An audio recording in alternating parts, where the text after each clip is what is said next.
Hi, welcome back to Self Defense 360. Um, Going back to the martial arts curriculum I'm creating, uh, I wanted to do a video on stretching. I think I mentioned that earlier. So today I'm going to do it in real time, take you through my stretching technique. I did legs a couple days ago, and I'm sore, and everything's tight. So that's what she said. So, I'm going to take you through my stretching routine to get more flexible, to throw better kicks, and just have better mobility in general. Um, so, I'm going to start off with active stretching. You saw that in the warm up video. Um, Let me adjust this.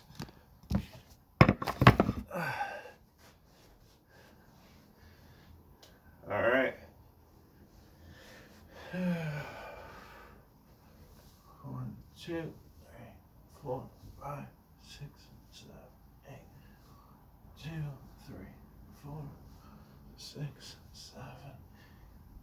1, 2, 6, 7, 8. 2,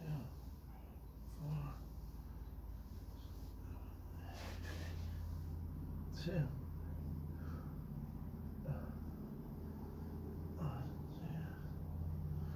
5, 6, 7, 2, 3, 4, 5, 8. 1, 2, 4, 5, 6, 7, 8. All right, so I like to do active stretching before I do my static stretching. That way it gets my muscles a little bit warmed up. Every time I've tried to do like some more extreme stretching without warming up my muscles, I've ended up hurting myself. It's one of the ways I tore my hamstring a few years back. But the more flexible you are, the less likely you are to hurt yourself. Hang on one second, because every stretch I do is going to take at least 2 minutes. And I might want to talk through that, so you just watching me sit there for 2 minutes at a time.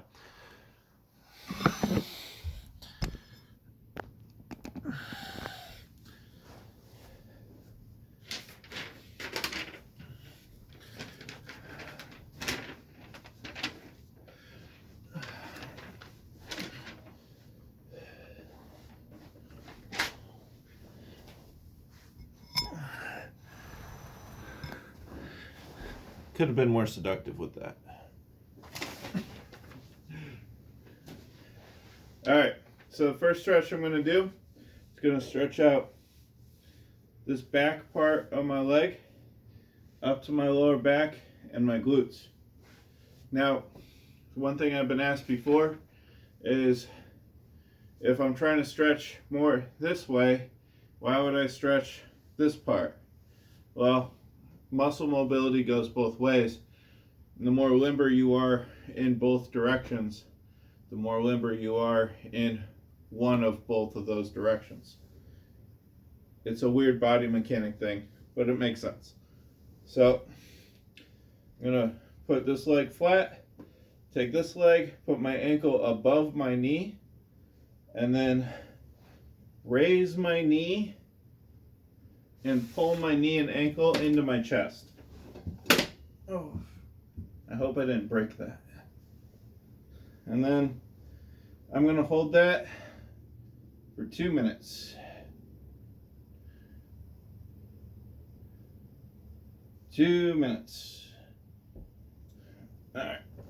So, yeah, little story about how I tore this hamstring. I used to work as a server at Bob Evans. And while I was working there, this was before I hurt my back, and when I was still planning on making MMA a career. I was trying to show off like an a-hole and dropped down into the splits at work. And it was fine. And yeah, it impressed a couple of my coworkers. They're, oh yeah, cool. Hey, come here, show them this. And went and got someone else like, hey, do that again. So I went and I did it again, and I was okay, but I felt a little bit tight. I wasn't warmed up. So they went and got someone else. Hey, do that again.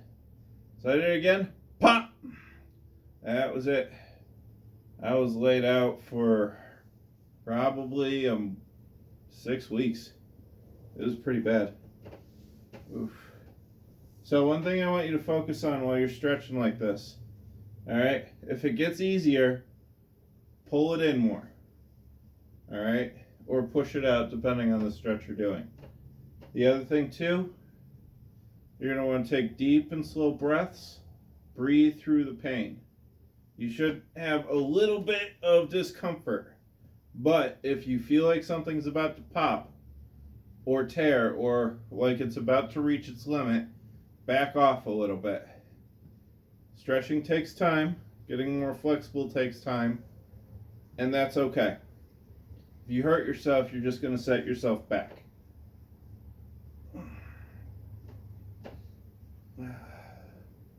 So I actually learned about stretching my IT band here kind of recently through my Kempo instructor.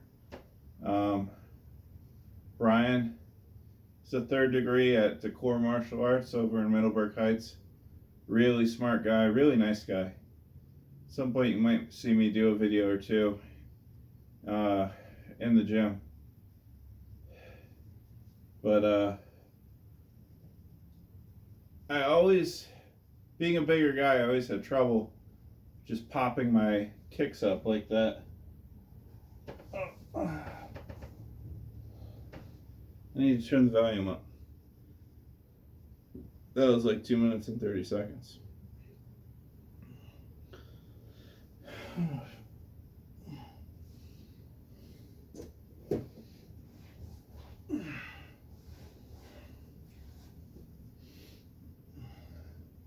Alright, so with everything I do, what I do to one side, I do to the other side. I don't care if it's practicing a technique or stretching, doesn't matter.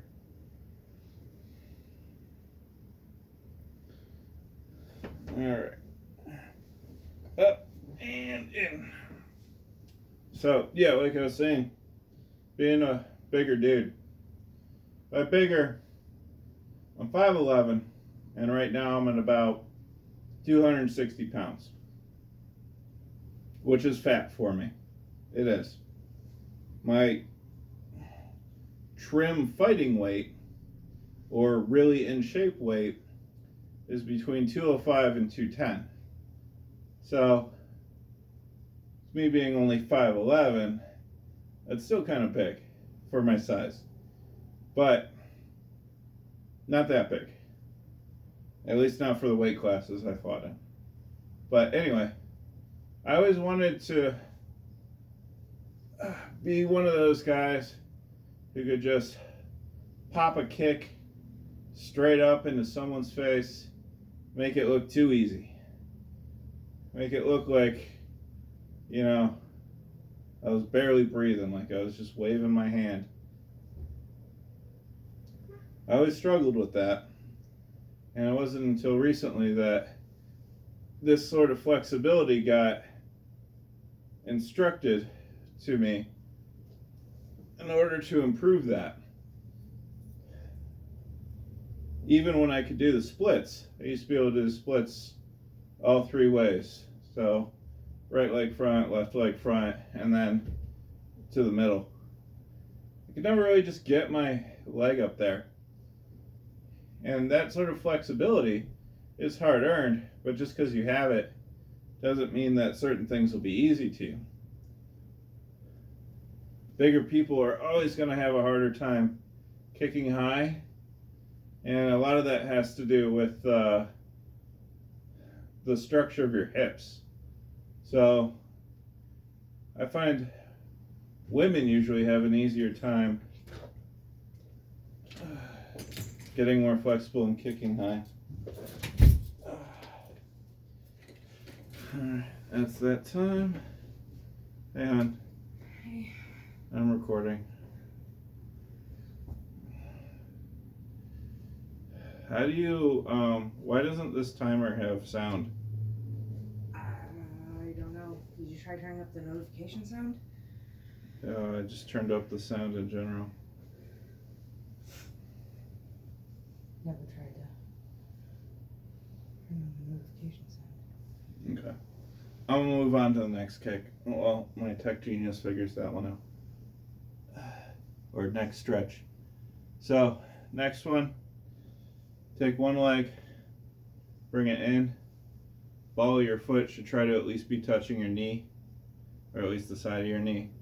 And then have this foot out. You're gonna reach out with one hand, try to touch your toes. If you can only grab your ankles or you can only grab your shin, that's fine. But reach out with that, and then reach out with your other hand on top of it, and either hold your wrist or your fist. Can you start me at 2 minutes? Tell me when.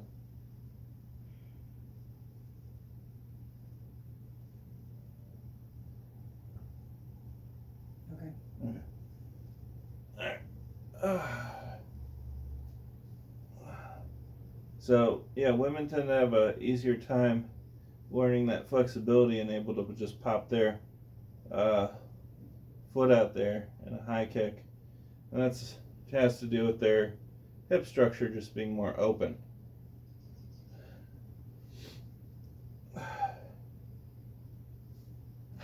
What else do I want to talk about? Oh, so there's a lot of philosophies out there regarding kicking.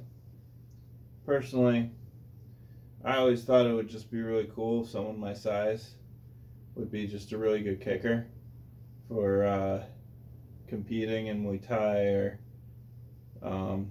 MMA or anything really. So I always focused my training on stuff I wasn't good at. Being built like I am, what I am good at is taking hits and hitting hard.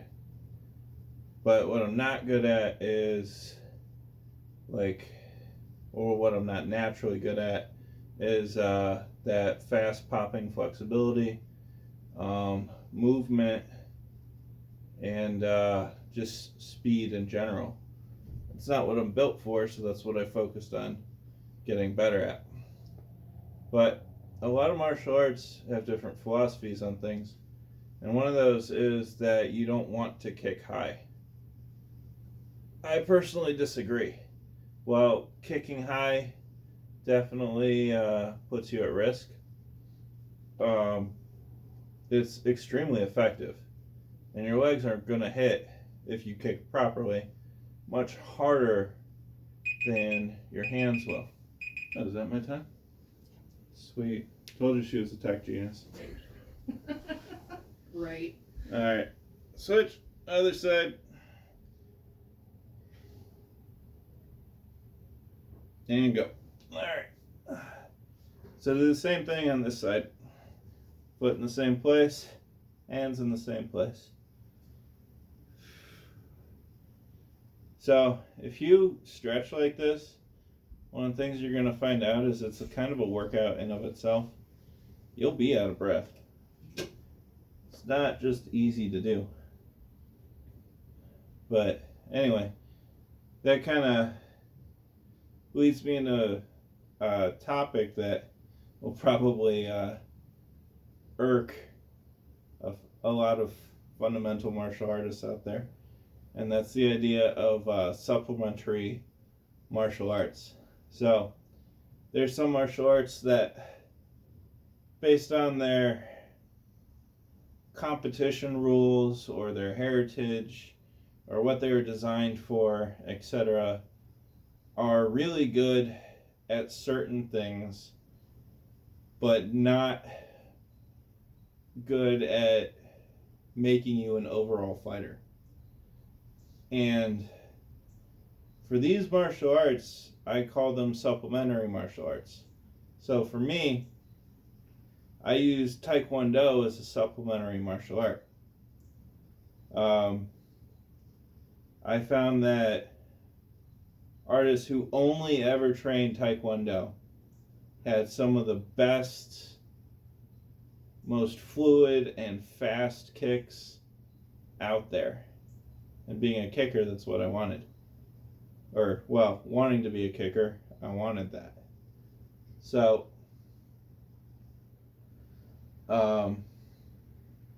I found it to be a great supplementary martial art for that.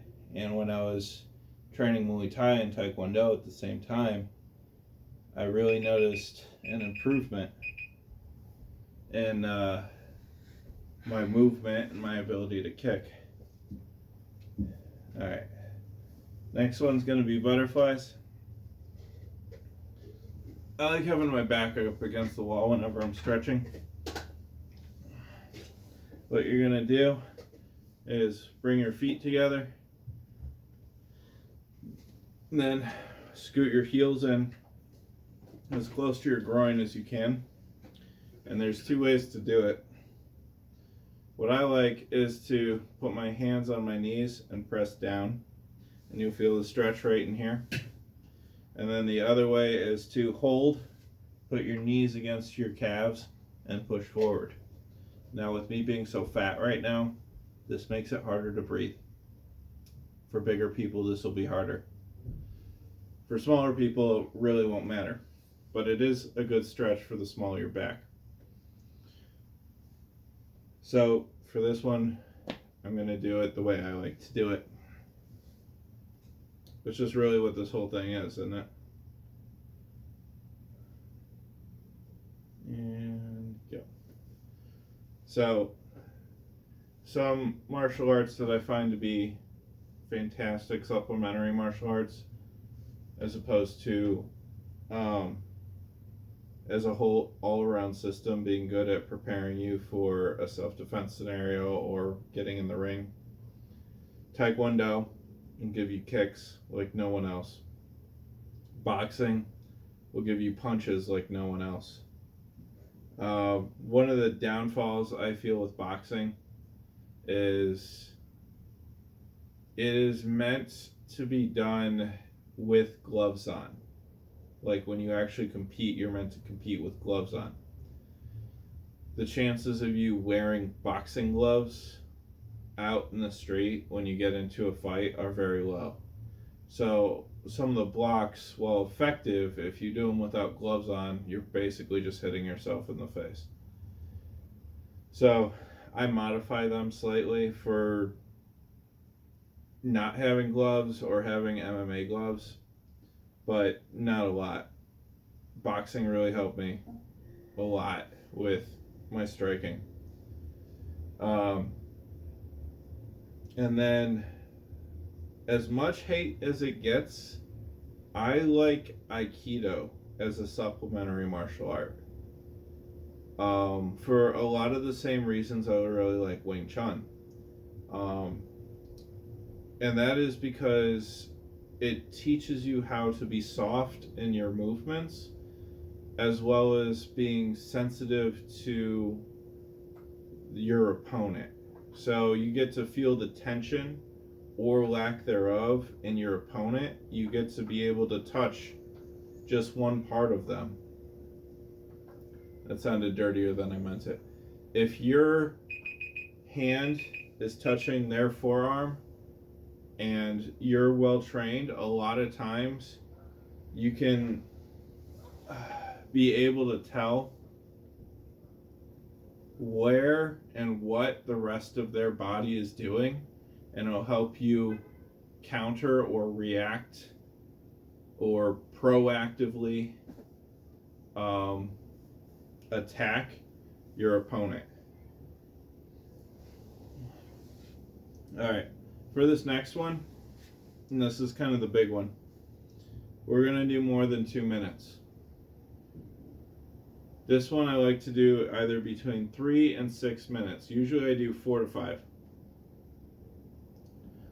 And this is the big one for getting your legs out there. There's a couple ways to do it, and I'll I'll show you, because sometimes doing it this way is hard. And I don't always do it this way. And there's also these torture machines made for stretching, where you sit on them and they have like a padded little seat. And then there's these pads that come out past your knees that are on wheels, and then pads that come up on the inside of your legs, and you spin this wheel and it just forces your legs out, but at a controlled rate. But we're going to do it the traditional way, the way I was taught without that. Alright, so spread your legs as far as you can. And then once you do that, scoot your butt forward and let the friction on the ground or the floor or whatever you're on, I prefer to do it on carpet or mats, not really on hardwood, bring your legs out more. Oh, man. It has been a long time since I've done this stretching regularly. So we're going to do it for 4 minutes today. But we're going to do 1 minute at a time. Alright.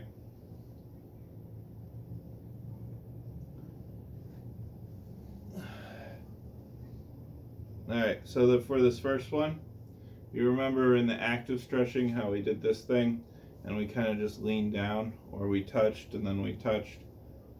For this one, we're just going to lean forward, bring our body forward just like we did with that one, and then kind of let our body weight sink into it. And the easier it becomes, the more you want to just pull on the friction on the ground. Alright? So the reason I said it's going to be 4 minutes is because we're doing 4 different things. So, one of the questions I got before is like, what is Kun Tao? Kun Tao is kind of a form of, well, it is a form of Kung Fu. But the best way I can think of to describe it is Wing Chun mixed with a bullwhip.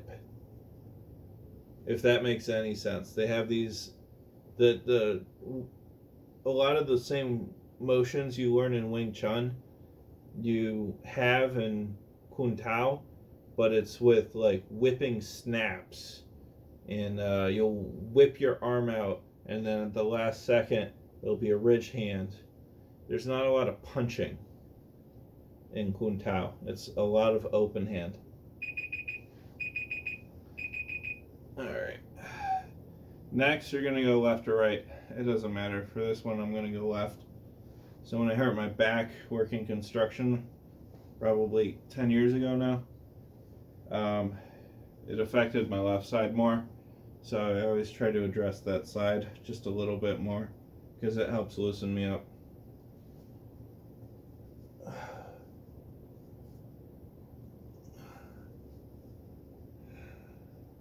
Another question I got, and what I get a lot, is what are some really effective techniques? And here's the thing. When you're fighting, it is very, very, very rare that a single technique, and when I say technique, it's like when you learn a martial art, you do a block and a strike of some sort, or you move in and you move the wrist and you hit them with a knife hand or something.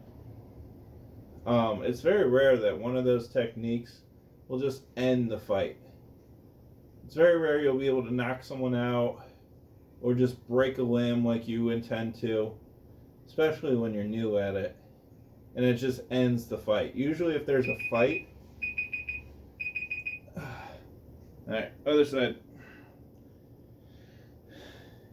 Usually if there's a fight, that person is all hopped up on adrenaline and anger, or whatever the fuck is making them want to fight you. And just because you inflict pain doesn't mean it's going to stop them. You have two kinds of stops, and this is one thing you learn if you ever do any firearm training. You have a psychological stop and you have a physiological stop. Physiological stop is you make their body shut down. You make their body not able to do the thing that is allowing them to attack you.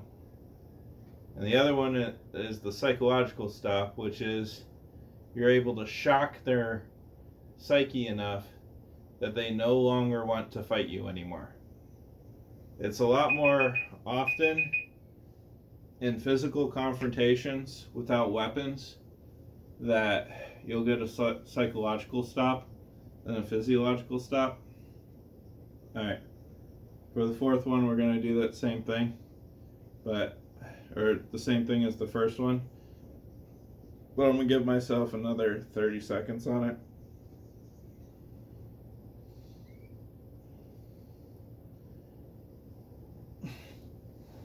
Just to kind of up it. So, why do I teach techniques? Why do martial arts instructors teach techniques? Well, fighting is usually a constant combination of techniques to inflict damage on whoever's trying to hurt you. If you think about it, when you watch MMA in the ring or you watch Muay Thai, you know, it's rarely ever like, that one punch knockout. They're punching and kicking and grappling and kneeing and whatever for a while. 2 to 3 5-minute rounds. And yeah, these are tough guys, but it's really hard to say that you're not going to face someone like that if you get attacked in a self-defense scenario. So that leads me to my next point, which is conditioning. You have to condition yourself not only as far as like physical being able to hit and get hit, but also as far as your cardio goes, because fighting will gas you really quick. Alright, so when you're stretching like this and you're really pushing yourself, you want to be careful, because if you recover too quickly, you can hurt yourself. So scoot your butt back and allow your legs to come together naturally. Alright, and go slow, because I have seen it before where people do it too fast and something pops or tears or whatever. So one of the good things I like about my curriculum is I teach you hard-hitting techniques that feed into each other, and what I like with the movement is when you learn the movement correctly and the techniques, you'll find that everything flows together, so you can flow from one thing to the next thing to the next thing, and it just makes you a more effective fighter, and hopefully you'll be able to finish the fight quicker before you run out of gas. Alright, next one, we're going to stretch our abs and our hip flexors. So lie down on your stomach, feet directly behind you. If you see, I want your foot down like this. I'm going to do it from the side. Alright, and then I'm going to do this one for 2 minutes. And then this one I'm going to kind of do as a push-up. Alright, you've probably seen this one in yoga. Down, and then just push your shoulders up and allow your hips to kind of get driven into the ground For me, I have to spread my legs a little bit because I got dangly bits that hurt if I put my weight on them.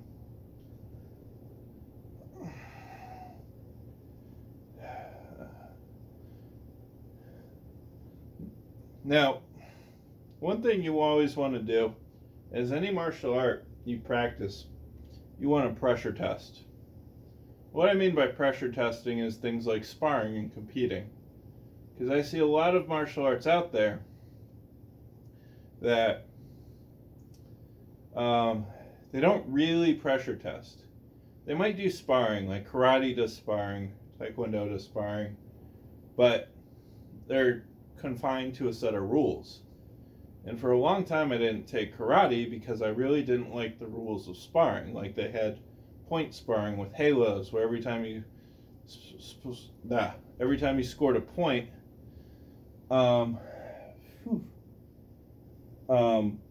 you had to reset and start over. And then you had these things called halos, which is if they threw a technique close enough to your head, then the other person would get a point as if they hit you. And that always bothered me. But it doesn't make karate a bad art. It just means it's not an effective pressure test. Because if you take karate point spars and put them against MMA fighters, usually the MMA people will overwhelm the karate people. Not all the time. You have some really good schools who think outside the box on that. But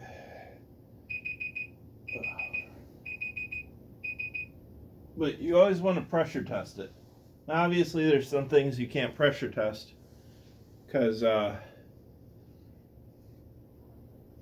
what do you call it? Like, you can't pressure test eye gouging, and you can't really pressure test getting punched in the nose without breaking something. It's not practical. Don't hurt your training partners or your students or your coach or whatever. All right, so for the last one, I'm just going to do some movement to try to get everything loosened back up. I'm going to put this back up on the table. All right, so remember before we did the hips. Oh, there it is. A couple cracks and snapples.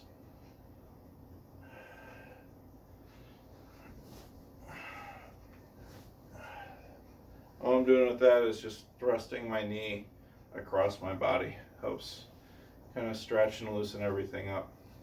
My hips and my back. And then a couple of high kicks.